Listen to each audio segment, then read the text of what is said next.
En febrero de 2018, una productora española presentó concurso de acreedores en un juzgado de lo mercantil de Madrid.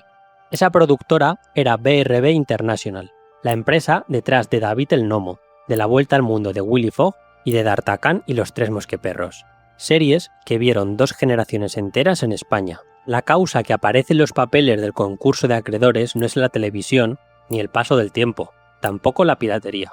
Es una deuda impagada, y el deudor era la empresa de Harvey Weinstein.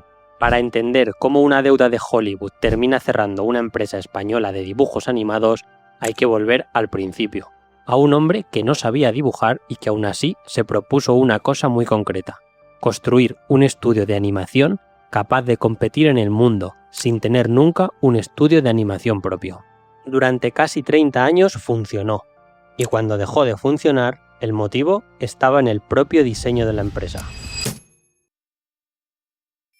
Claudio Bier Boyd nació en Palma de Mallorca en 1940, hijo de padre catalán y madre escocesa. Estudió Derecho en Deusto y empezó a trabajar en marketing en multinacionales de gran consumo. No venía del mundo del dibujo ni del cine. Su trabajo era vender productos y entender qué compra la gente y por qué lo hace. En 1972 fundó BRB International junto a 2 socios, Tito Basto y José Rodríguez. Las 3 iniciales de sus apellidos dieron nombre a la empresa. Al principio, BRB no producía nada.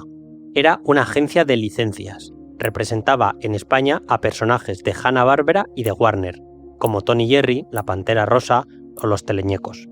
Vendían muñecos, cromos, permisos de imagen. De hecho, a BRB se le atribuye la idea del pastelito de la Pantera Rosa que se vendía en España. A partir de 1975, BRB añadió otra pata a la empresa: distribuir en España series de animación japonesas de un estudio llamado Nippon Animation. Y ahí, Bier vio una cosa que cambiaría la empresa. Distribuir series de otros dejaba poco margen. El dinero de verdad estaba en ser el dueño de los personajes. Así que, hacia 1980, Bier tomó la decisión que define toda la historia de BRB: producir sus propias series, pero sin montar un estudio de dibujo. El diseño, los guiones y las licencias se quedaban en Madrid. El trabajo de animar miles de horas de dibujo se encargaba fuera, en Japón. El modelo tenía una lógica clara. BRB ponía la propiedad intelectual y se quedaba con los derechos mundiales. Nippon Animation ponía la mano de obra. Y Televisión Española cofinanciaba y garantizaba, algo que hoy no existe. En aquella época, un país con 1 o 2 canales, un estreno infantil lo veía prácticamente toda una generación a la vez. El primer gran acierto salió de ese modo de pensar. Bier quería adaptar Los Tres Mosqueteros, pero la historia tenía duelos y muertes, poco apropiado para los niños. La solución fue de marketing: convertir a los personajes en perros. Se compró una enciclopedia canina para elegir las razas, se inspiró en su propio cocker americano y al villano Richelieu lo hizo un zorro. D'Artagnan y los Tres Mosqueperros se estrenó en 1981. Funcionó dentro y fuera de España y ganó una medalla de bronce en el Festival de Cine y Televisión de Nueva York en 1982. El sistema estaba probado y funcionaba. BRB tenía un personaje suyo, vendido en varios países, animado a bajo coste al otro lado del mundo, y sobre esa fórmula se iba a construir todo lo demás. El problema es que esta fórmula tiene un punto débil desde el principio. A principios de los años 80, BRB encadenó varios éxitos. En 1983 llegó La Vuelta al Mundo de Willy Fogg, sobre la novela de Julio Verne, con la sintonía de los hermanos de Angelis, cantada por Mocedades, que fue un fenómeno en la época. Y entonces apareció el problema, ese punto débil que mencionaba antes. El éxito de las series dependía de animar barato en Japón, pero el yen japonés empezó a subir, y encargar el dibujo a Nippon Animation se volvió demasiado caro. La respuesta de BRB no fue montar por fin su propio estudio, fue buscar mano de obra más barata en otro sitio. Para David el Nomo, en 1985, la producción se trasladó a Taiwán, a un estudio llamado Wang, y con los años ese trabajo se movería también a Corea.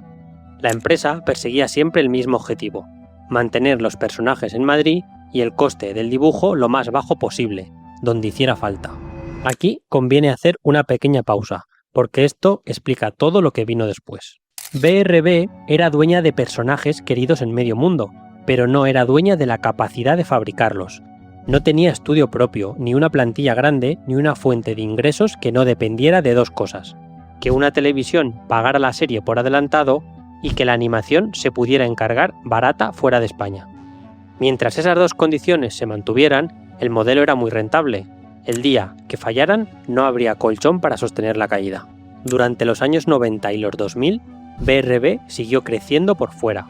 Estrenó decenas de series. Abrió un estudio creativo en Barcelona, Screen 21, dirigido junto a Carlos Bier, hijo del fundador, y entró en la animación 3D con títulos como Iron Kid o Invisimals. El catálogo se doblaba a decenas de idiomas y se vendía por todo el mundo. En 2008 y 2009, Cartoon Network premió a BRB como su mejor agente de licencias en Europa. Por el camino entró dinero de fuera. Según distintas fuentes, en 2001, el banco portugués Espírito Santo tomó una participación del 25% de la empresa. Y entonces cambió el negocio sobre el que se sostenía todo. Después de la crisis de 2008, las televisiones dejaron de financiar animación como antes, y el modelo de que una cadena pagara la serie por adelantado se fue apagando. En las cuentas de BRB se ve el efecto. En 2015 facturaba 2,8 millones de euros. En 2016 facturó 873.000 euros. Una caída del 69% en un solo año. Es más, a cierre de 2016, la empresa arrastraba más de 10,5 millones de euros de deuda, y en 2017 la plantilla había quedado reducida a poco más de una decena de personas, cuando llegaron a tener casi 200. En esta situación, a BRB le hacía falta un golpe de suerte, un acuerdo grande que devolviera a sus personajes al primer plano. Y ese acuerdo llegó desde el sitio que más ilusión hacía, Estados Unidos, el país donde David el Nomo se había hecho popular en los años 80. La empresa que ofrecía ese acuerdo estaba dirigida por dos hermanos que ya habían llevado a David el Nomo a televisión americana, los hermanos Weinstein. A finales de los años 80, David el Nomo se había emitido en Estados Unidos en Nickelodeon. Quienes habían ayudado a llevarlo allí eran Bob y Harvey Weinstein. Décadas después, ya con su propia compañía, The Weinstein Company, volvieron a interesarse por la serie. El plan era relanzar David el Nomo con una serie nueva.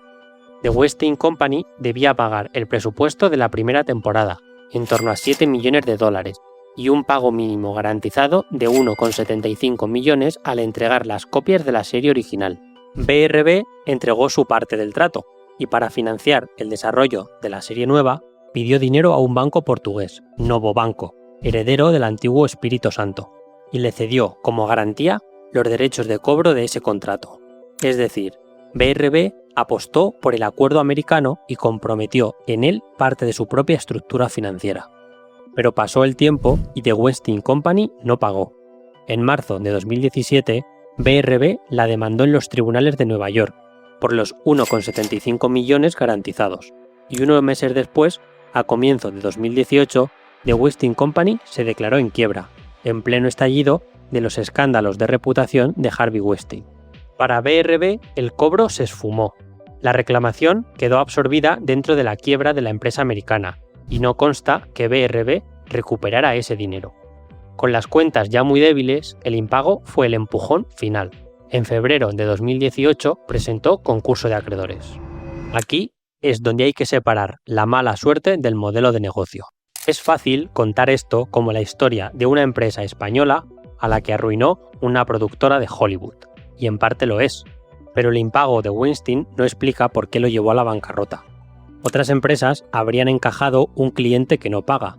BRB no pudo, y el motivo estaba en cómo se había construido desde 1980. El modelo de Claudio Bier era brillante para crecer, pero frágil para resistir. La empresa poseía personajes muy valiosos, pero no una fábrica que le diera ingresos estables ni un negocio diversificado que amortiguara los golpes. Dependía de que las televisiones financiaran las series por adelantado, y ese modelo dejó de funcionar después de 2008. BRB dependía de encargar el dibujo a bajo coste fuera de España, y eso se encarecía cada vez que subían los costes en Asia. Cuando ese negocio se estrechó, BRB se quedó sostenida por un solo tipo de operación, grandes acuerdos puntuales, uno cada vez. Y con esa estructura, que fallara uno solo de esos acuerdos bastaba para tumbar la empresa entera. Esta empresa y prácticamente cualquiera, porque en definitiva esta empresa no tenía un flujo de caja constante y positivo. El flujo de caja es el oxígeno de la empresa. Tiene que entrar y tiene que salir para que se pueda mantener viva. Y la verdad es que es paradójico.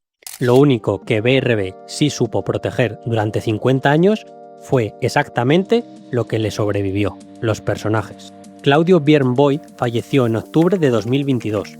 Unos meses después, en enero del 23, el grupo de Planeta compró el catálogo completo de BRB. Más de 1000 episodios, doblados a decenas de idiomas, con David el Gnomo, Willy Fogg y D'Artagnan dentro del pack.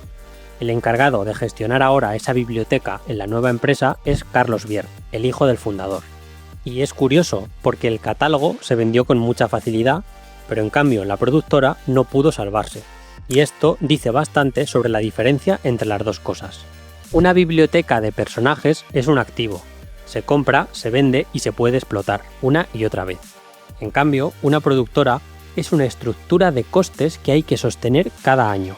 Biern entendió muy pronto que el valor estaba en poseer los personajes, y ese acierto, el mismo que levantó BRB, fue el que no bastó para mantenerla en pie.